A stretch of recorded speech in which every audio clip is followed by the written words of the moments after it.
We're over in Le Porcelain in Springvale, South Wales, and it looks as if we could be coming here quite a bit now because they've got a massive range of different products in here. It's just mind blowing when you come over here. Anyway, let's get on with it. We've got two different types of porcelain products here. We've got the 9x6 and we've got the 1.2 by 600. All right, 4x2 or 3x2. This is the crossover. It's called the crossover. Just for a reference for you guys out there, it's called the crossover in the anthracite, and this is the crossover in the grey.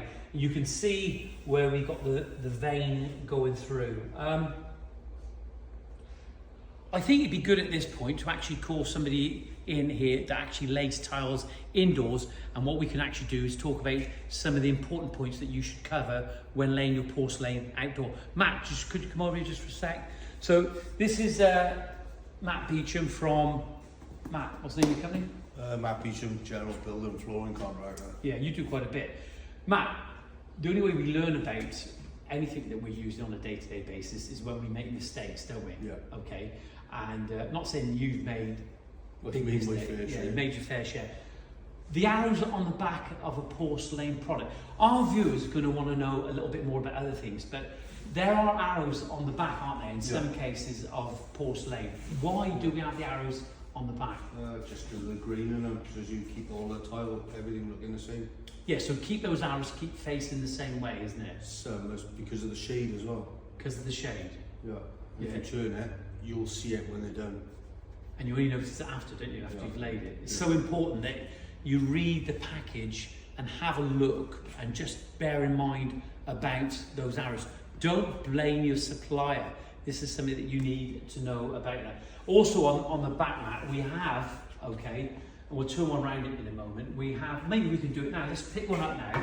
Let's pick up this crossover anthracite, flip it over, let's get it back in position here. Right, young Matthew, you've got all these little squares, haven't you? Yeah.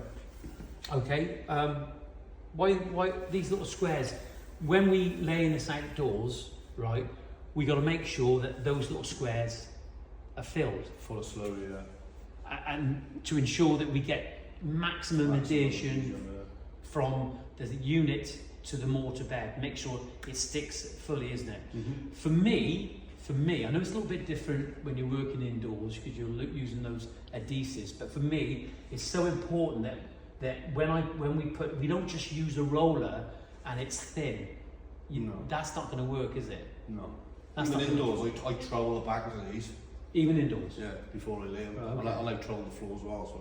And the floor. So you've back buttered and the floor. Yeah. And why do you do that? It's foolproof, isn't it? Yeah. It's foolproof. So you've got to make sure that your slurry, if you're using the slurries outside, that you fill up all the back of the slabs.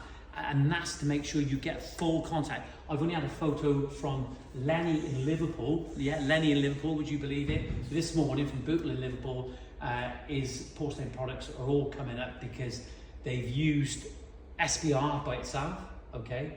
And some people actually use PVA. PVA is known, and just check this out, it's scientifically proven, it emulsifies, means it actually breaks down. You just can't use PVA outdoor, it's going to break down outdoors, it just does that. SBR is not just necessarily good enough by itself. If we're going to slurry the slabs, we have to use the right products, don't we? Mm-hmm. Okay, so make sure that you use the right products. We've said it time and time again, it's so important that what you don't want to be doing is investing all that money in your garden, okay, in your outdoor project, and then it all goes pear-shaped because one simple thing, they haven't slurried the back of the slab. So there you are. So we've talked about the arrows, we've talked about the squares on the back. What you've got to remember is that if that square isn't touching the bedding mortar, you're not going to get that full contact, are you? That's just scary stuff. It's right, it's just for me, don't worry about it. Let's turn this just back over now, Matt, a moment. Let's just turn this over. What I want to talk about along the front, Matt, is... Just stop there and we go again. It's right.